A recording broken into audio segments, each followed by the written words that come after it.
Welcome back to You're Always Fine, a space to show up for yourself and embrace the mess that lives underneath because let's be real, it's exhausting always being fine.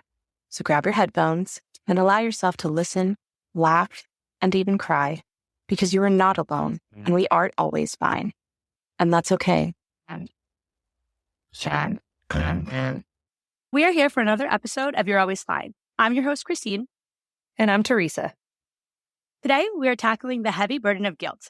We all know that awful feeling of the pit in your stomach and your internal voice on repeat telling you, you did something wrong. Ready to dive into this complex emotion, TT? Yes, let's do it.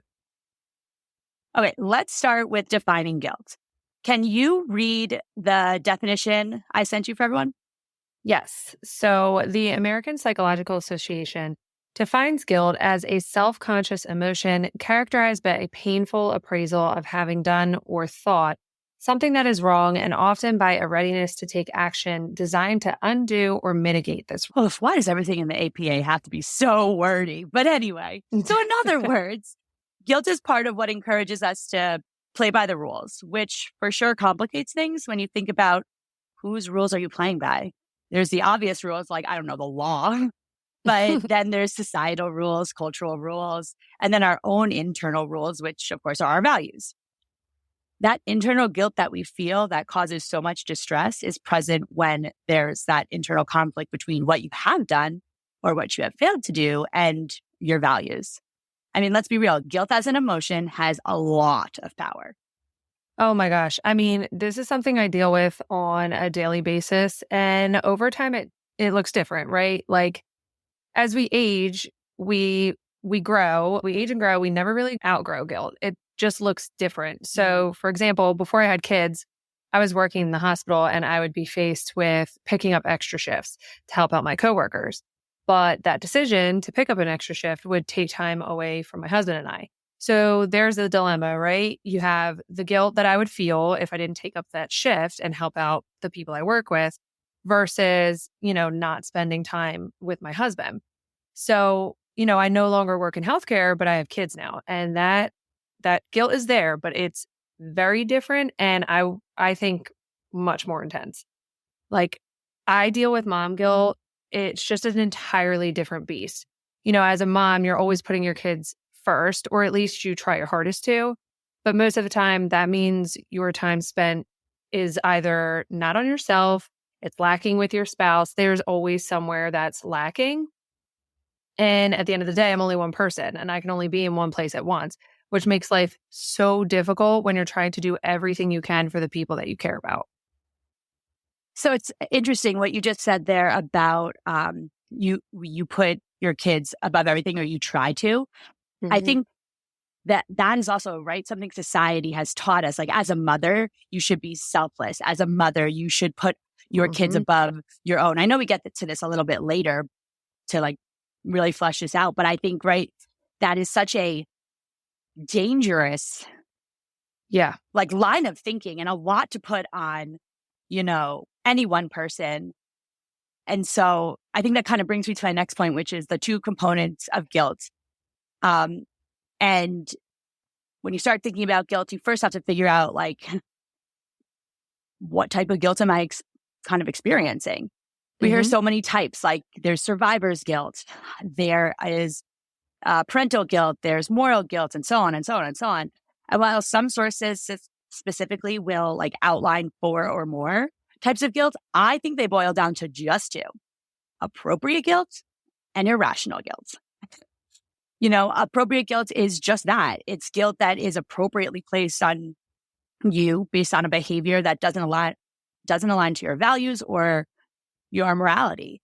When you experience, appropriate guilt, we have the ability to do something about it, right? So it gives us a chance to make it right. It's that feeling of, that wasn't cool. I want to commit to the behavior of growth and changing that behavior with such apologies, or at the very least, setting the intention, right, to not make that mistake again. Now, irrational guilt, that is messy and filled with a lot of wounds and processed crap. And I think that that's exactly where, mom guilt starts to fall into, in my opinion. So you have this society telling you that it's kind of appropriate guilt if you're not, you know, being the perfect mom, if you will, which wouldn't even know what that is. But I don't know. What do you think? It's not attainable, like it's something that you always will strive for. Like, just speaking from my personal experience as a mom, like it's so hard because it's not attainable, but you always want it to be. So it's hard because, appropriate guilt would be something for me, for example, would be telling my kids I'm going to do something. Like, I'm going to be at your game. And then for whatever reason, I'm not. I was raised, my dad drilled it into me. You don't tell kids that you're going to do something and then not follow through. I will say he was very good about that. But if for whatever reason I don't make it there, it's going to throw me off and I'm going to feel horrible. So if I don't live up to a task that I committed to, I feel very guilty, which I think is appropriate because that's my moral compass. That's what I follow. It's how I was raised. And I don't like to not follow through for my kids. Now, when we're talking about inappropriate guilt, which I feel like the majority of mom guilt is inappropriate guilt because we're only one person. We can only be in one place at once. So I would feel, both my boys have a game at the same time, right? I can't be at both places. I just can't. So then I'm faced with that decision. Okay, whose am I going to go to? And it's a lose-lose. No matter who I pick, someone is going to be disappointed that I'm not there. And, they know I'm only one person, but they're going to be upset. And so to me, that is guilt I will feel, but it's more inappropriate because there is nothing, I can't clone myself, Oh man, I had so many jokes about your boys in there, but I let it slide. Because they definitely believe that you can be in two places at once. You are a super mom. I know. But I think that example, quite honestly, perfectly highlights what I was saying earlier about guilt being super unique to the person because of the link to it. They're someone's values. Right. You valuing your ability to be reliable and showing up when you say you will causes you to endure the stress of guilt when that doesn't happen. That 100% aligns. If you say you are going to do something and you don't do it, you made an active choice to do it. Something else like meeting me for happy hour, yes, 100% you can feel guilty if you told your boys you were going to the game and we went to happy hour. I believe that that's appropriate. But right. I want to spin this question to you because I think this is where mom guilt and guilt in general becomes so dangerous. Let's say you told the boys you would be at their game and then an emergency came up with your brother, Dan. Yes, her brother's name is Dan. And you had to miss the game because you had to show up for Dan. Would that still feel like appropriate guilt? It gets so tricky. I mean, I definitely think it definitely changes things for sure. I would still feel guilty because I also think too, for me, it depends on the ages. I think my oldest he's 9. I think he would understand and he just has more of an understanding nature. He's so empathetic. And then you have Owen, who I love him to death. And savage. His personality will serve him so well when he is older, but he is more difficult. And, he would be more like, you weren't there. Why weren't you there? And I don't think he would necessarily understand that, in the hierarchy of things, my brother needed me more than you needed me to be at your game and watch. So it definitely does change the situation and may allow you to give yourself a little bit more grace, but it's still there, man. It's it doesn't go away and it's so annoying. I mean, I 100% agree with guilt being annoying. I just most of the time want to scream at it. You can't sit with us. I want my mean girl moment. I'm just having an ice cream cone. I shouldn't have to feel guilty that it's 14 points on Weight Watchers. Right. But right there is where I think that appropriate guilt goes into inappropriate guilt and for sure mom guilt, right? It's when we allow that to affect our day because you couldn't be in two places at once. Right. So we're going to call it mom guilt for today's episode because TT, you are a mom. But I just want to call out, while it has been coined mom guilt, and there's a ton of research about, why it's called mom guilt in recent years, just a nod to the dads and the guardians who also face this. And the term that we should all use when incorporating or speaking generally was parental guilt. And so with that, just wanted to give that nod. But with parental guilt, there's a lot of like conflict, discomfort, and doubt around like parenting decisions. And Oh, yeah. I mean, I can't imagine. I'm Addie's mom, Addie's my dog. And like the amount that I put on that poor dog about, oh no, you're sad because I'm downstairs all day. I didn't, Right? I just couldn't. And then balancing not only those parenting decisions, but also with all of the responsibilities and obligations like outside of your children, but also not really because, right, like you need to go to work to make money to provide for those children. It's so complicated. Right. This guilt not only affects mental well-being of parents, but I think something that's not really talked about is the long-term effects on your children's well-being, their internal narrative and the expectations of themselves and others. And I'm not saying this in any way to rub salt in the wound, but more so it's a kind of a reverse psychologizing all my moms out there, right? Because I feel like if there's any way to stop this, doing it for your kids would probably be the highest motivator you guys could kind of get on. But Yeah, I'm just going to start 100%. by saying, like, this statistic is crazy. 94% of all moms in this study that was done by the NIMH reported feeling some form of mom guilt throughout all stages of motherhood. It's crazy. That's a long time. Yeah. So prepping for this episode, TT, I actually really realized that when you and I first met, honestly, before getting close to you, I didn't know what mom guilt was. Like, Yeah. as a definition, or I hadn't. My client, it had never really come across my life, and I think I understood it. It's just, like I said, none of my friends had kids. No, like you were my first, and we got so close. And I look at my mom, and her and I are so close, but like you don't get to know that aspect of your mom. You know what I mean? Like the mom guilt she has inside. Yes, But that's so true. But you were really the first person, because I saw the consistent mental warfare. Like the closer we got and the more you felt like you could share with me, I don't know how you manage that burden, keeping the boys alive, working your other jobs. It's still tough. Facts. But also just, being a wife. And on that list, I didn't even say, hey, taking care of you. I'm truly still in awe of all that you're able to do. I'm all moms. I'm like, I can barely do me. Yeah. It's hard. I mean, before I touch on that, I want to go back real quick, how you were talking about the guilt that you have and how that can affect your children in the future. It is so hard because I just experienced seeing that firsthand when Owen was in the hospital for his tongue reduction surgery. There was a moment where he needed to take his medicine. It was like non-negotiable. And I'm always placed in that situation, right? Because I'm always the one there. I'm the one that has to hold him down. And it's like one of the most heartbreaking things that I ever have to do to him. And I, had to hold him down. We had to try and give him his meds. He was screaming, freaking out, looking at me like, why are you doing this to me? Like, you're supposed to be my protector type of thing. So over time, like the next day, like it just became too much for me. And I was trying to hold it all together. And he had another bad time taking his meds. And I just could not hold it together. And I cried in front of him. And he saw me cry. So he started to cry, and then he started to blame himself. And I was like, oh my gosh, I need to give myself grace, because while I'm very upset and I am beating myself up for having to do this to him, me breaking down is making him feel guilty because I'm upset. I'm like, this is because such a crazy circle. It's so effed, right? Like, exactly. It's so effed. And that is like a more like Owen has a lot of medical like complexities, and he has a rare disease BWS, and so that I think is a separate layer.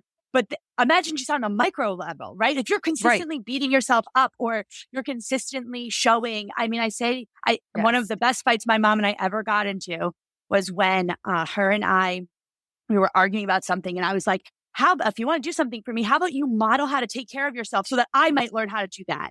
And I said this in anger, but it was such a really good breakthrough moment for us because, her selflessness that has made me believe that in order to be worthy, in order to be right, like that I needed to be that level of selfless. And then, so then I struggle to balance what I want. And so I feel like you have your example all the way at the extreme and then all these micro examples to it. 100%. And like, it's hard with guilt too, because when it comes to sharing mom guilt, most times people think that it's more difficult to share your guilt with someone that doesn't necessarily understand, right? To me, I almost feel, I mean, it's hard to share with regardless of who you're sharing it with, but there are so many times that I have shared my mom guilt with other moms and like immediately regretted it. Like, why did I just do that? Because it's now a competition. And it's now like, oh, you know, at least you don't have this situation going on. Or like, it's so toxic. And it's just like, I don't know, when I was able to share it with you, it was almost like a breath of fresh air because you knew me for me. You saw my struggle. You didn't have anything to compare to. And you were able to just be like, this is really hard. And I can't believe you're dealing with that. But sometimes, like when you're sharing it with someone that has situations that they can compare it to, it almost becomes like a default reaction to like try and make the person feel better by negating like what they're going through. You know what I mean? Oh, 100%. I think there's a negating or trying to remedy their own mom guilt Right. by putting someone else. I feel like there's two situations. I was so big mad. I was so big mad about this statistic when I came across it. And I have to take a deep breath on this one. But 32% of mothers reported that their guilt was coming from other identified mothers. And this was a study done at Philips Health. And so that just like, I was so angry. I mean, the other one is like the 64% was from healthcare providers.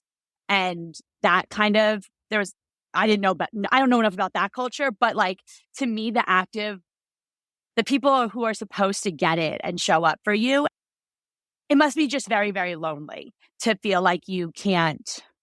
Yeah. And it is lonely. And like, I am really blessed. I have a great husband. You know him. He drives me insane, absolutely bonkers. But he is a very good yin to my yang. He's more calm and stuff like that. But that also can be really difficult and kind of make me feel like I'm alone on an island because, you know, it's like a double-edged sword. He's very good at recognizing when I'm spreading myself too thin and when I am doing too much. But then like he'll tell me and I'll get mad at him because I'm like, how dare you accuse me of doing too much for my babies? There's no such thing as that. You let me do what I need to do for my babies. But he's trying to be like, hey, like you need to give yourself a break. So it is hard because you need someone like that. But at the same time, they just don't get it on the same level, I feel like, that, you know, I do. It's hard. Well, and as I'm watching my sister kind of go through early motherhood and I see, honestly, all the amazing things that she has done. And I'm the first to say, TC, you know, I would just call her out and be like, oh yeah, I'm worried about this. I'm sure I texted you at one point just being like, I'm worried. And then just watching her transform into the mother she is, it's just been honestly such a blessing. She is just phenomenal. And yet I'll talk to her and I'm literally shocked that, mind you, my sister, who has always been pretty confident, you know, at least in a more playful way, just how much this wonderful mother is doing above and beyond for her child and all of her other responsibilities and doing it all in 24 hours. But yet she is hung up on the one decision that she was unsure of, or she's hung up on, you know, not giving my niece Reagan too much screen time, not enough screen time, vegan. Like it's always like something that's there. There's always something that's there. And I think the worst part is that I can validate, right? I can validate, I can stand with her, but I can't, right? I can't take that guilt away from her. And I think that's a unique aspect of mom guilt is that you have to deal with the primal of being a mom on top of the like mental of, you know what I'm saying? Like, so to me, it's like, even if you handle like traditional excessive guilt, there's this aspect, I think, of a mom, right? Like, I mean, you literally grow a baby for 9 months. Like, you have to me that there's got to be some connection there. It is primal. Like it is like you see the things of like the lions and the like, don't mess with my cubs. Like it is. It's just like it's something else. Well, and you know, I think that it's hard to always know what to say. And people don't, I have learned with my rare disease that when people don't know what to say, they usually say something not so great or invalidating to make themselves feel more comfortable as opposed to like helping the person. Yes. Yes. And so yeah, I don't know. It's hard, especially when you're throwing on top of mom guilt, you're throwing chronic illness or a rare disease. It literally just compounds everything. And that's life, right? Like I might, I have my own chronic illness. My son has Beckwith-Wiedemann syndrome, which is a rare disease. And someone else might have, they just lost someone in their life that they love, or, everyone has their own thing. And when you add compounding components on top of the original guilt that you just always feel, it's really difficult because you're constantly wrestling with yourself is really what it feels like. You're constantly mental just warfare. Yeah, it really is mental warfare. You always feel like you're disappointing someone, and you just have to wrestle with it, and you just have to constantly give yourself grace is like my biggest thing. Yeah. I mean, I think for me personally, I can't remember. That's how young I think I was when I like developed my guilt complex, if you will. Right. And so for anyone who, doesn't know the term, I'm going to define it for you real quick. When I'm talking about guilt complex, I'm referring to the persistent belief that you have done something wrong or that you will do something wrong. And I feel like mom guilt as a whole is the nature of like what a guilt complex persona has, Yeah.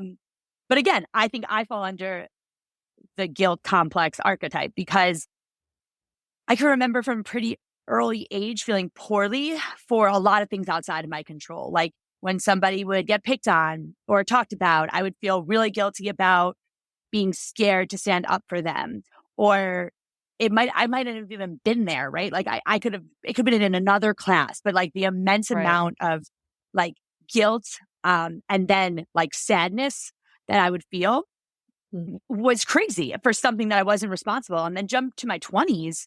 And I cannot tell you how often when someone did not respond to me after I reached out, that I would immediately think to myself, oh, fuck, what did I do wrong? Did I upset them? Like replaying and ruminating everything that I could have done, a 5-minute period. And, then that leads to, of course, like behaviors that are either in defense of, like when I would ruminate and then essentially nothing I couldn't come up with a single possible thing that I could have done wrong. Like I was sleeping or something. Then that defense comes out like, okay, well, I'm going to leave before you, like it's just a toxic cycle. And, or, it would come out as like rapid, like texting, being like, I'm so sorry. I don't know what I did, but please, whatever. Because, oh yeah. And that guilt seriously wouldn't release from me until like the person responded. And usually they just like forgot their phone or something. And I think part of that is the problem because if you're having to guess, did I hurt? Like, did I do something? Did I not? If people were just straightforward and were just like, yep, like this is how you hurt me. This is what we did. Then it wouldn't perpetuate the guilt that you already have. And like you're ruminating, you know what I mean? But if they shut you out, you have no way of knowing. So I do think people can also make that problem a little bit worse. But to your point though, right? If you had to guess when you were a child, right? If you did something wrong, because you never knew if your parent was or was not going to be upset with you over something, that's where it starts, right? And the same thing for the person who is like avoiding that conflict. There's a pattern there that they were taught, and so it gets so messy. And I will say, just let's be real, so emotionally and mentally exhausting. And it has just a profound effect on your mental health and your well-being. And now in my mid-30s, I still see it. Something will happen at work and I catch myself over apologizing despite I'm still in therapy, and I'm just like, why am I apologizing? So now I can see it, right? But it's still my go-to thing is to, feel guilty. And then God forbid I tell someone like what I would like an actual want, and it's a lot. It's hard. And I do think a lot boils down to not necessarily how you're raised. That is part of it. But like remember being a kid, and I'm one of 11. I have 6 sisters and 4 brothers. Like, I all the time tell my mom, I don't know how you did it. My mom and dad, I don't know how you guys did it. And like, did my parents make mistakes? Hell yeah, they did. Like, they made mistakes, but there was so many of us.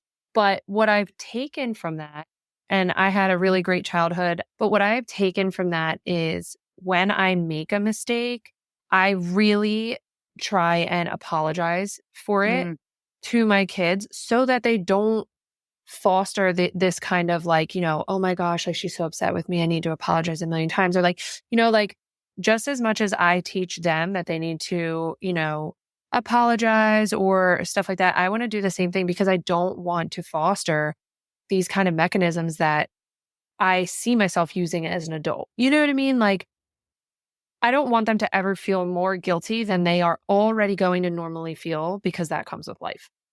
Well, and I think right there, that example of like, that's the appropriate guilt cycle completed, right? Through apology and behavior. And I mean, one of the most fascinating guilt stories is how it manifests in Terry, my wife. She has so much inappropriate guilt, and she allows that emotional power to literally make 99.9652% of her decisions. And that's not a good cycle, right? Because you're doing it based on something you didn't do or something that isn't real. So a lot of times it's like she'll decide not to hang out with her friends because she felt guilty that I was home alone. I love being home alone. She knows this. I hope you're listening. I still love being home alone, So she's created this, and then she makes her decisions based on it. And like, that's a very low value one, but there are a lot of big life decisions that I've had to be like, I'm not doing this based on your guilt. Like, I'm not making a decision. Well, and it can also, like, that whole cycle can really foster resentment, especially in a marriage. No, it's so true. Before we go, TT, do you have anything that you want to send out to the mamas out there who might be experiencing mom guilt? Yes, I do. For moms, you need to always remember, and I have to remind myself of this all the time, you cannot, and I repeat, cannot pour from an empty cup. It's not possible. There is so much guilt around taking care of yourself because you're taking time away from your kids, but you literally can't give your kids the best of you if your cup is not full. And it was funny. Today I was at the gym and I was tagged in a post about guilt and exercising. And, I work out every day. I make it like a priority for myself because I know it makes my body feel better, my mental health, everything, just so many different things. I plan it around when my kids are in school, but when they're off in the summer, I'm home. So they're home, I'm home, and, we're still going. And basically the post said, do you feel guilty for taking time away from your family to work out alone? And the response was, no, I feel guilty when I'm an absolute asshole to them because I haven't had any space. And I mean, so true. Right? Like, if that doesn't sum it up for you, I don't know what will. I mean, you have to prioritize yourself so that you can put forth the best version of yourself for your kids. And I've learned that it's a learning experience. It's a learning curve. So I would say fill your cup. And then for people that are conversing with moms that are speaking about their guilt, I would just be graceful. Grant them grace. Don't compare. Don't make them feel like, well, at least you didn't have this or that to deal with. That shit helps absolutely no one. And again, no one wants to win that award. That award for who has it worse sucks, and I don't want it. You can have it. Oh, the worst awards. I swear, you are so right. And I don't, it's like, I didn't ask to be in these Olympic Games. Yeah, right? Like, may the odds be ever in your favor. Like, no one wants to be here. No one wants to be here. That's great. All right. Now, if you're like me and have dog mom guilt or a complex persona, here's a quick tool to take with you to combat the consistent feeling of guilt. This tool is called Responsibility Pie, which can help you identify what you're accountable for and what you're not, so you can hopefully release some of that inappropriate guilt. So the first step is you're going to draw a pie chart representing how responsible you feel for the situation. Often people tend to blame themselves entirely, but the aim of this exercise is to reflect on a situation as a whole and think about who or what else might have contributed to what happened. You can change the pie chart as you go along, letting a more balanced view start to emerge. Don't worry too much about making the chart mathematically accurate. Just try to get things on paper so that you can visually see the situation from a different view. While reflecting, it might help to remember also that cause and blame do not have to be the same thing. The end result will hopefully be that you have a new perspective from which you can view what happened. It should become easier for you to explore any responsibility that is genuinely yours so you can take action on it and release any inappropriate guilt that you may be carrying. That's it for this week's episode, peeps. If you enjoyed it, go ahead and hit that follow button and leave a review. We love hearing from you. We'll be in your feeds again Thursday for this week's Bite of Balance. Until then, mind your health. Seriously, you're fine. You're fine because you have the power to access your place of peace anytime you need it. However, if you get stuck, we're right at the palm of your hand to help.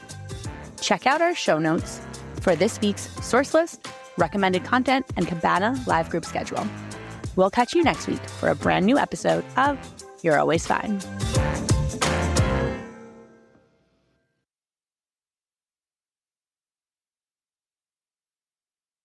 The team at Cabana has found your reset button. The answer? Cabana Pods, acoustic soundproof booths with immersive micro vacations proven to boost your mood in just 5 minutes. To learn more about Cabana Pods, visit www.evenhealth.com/pods.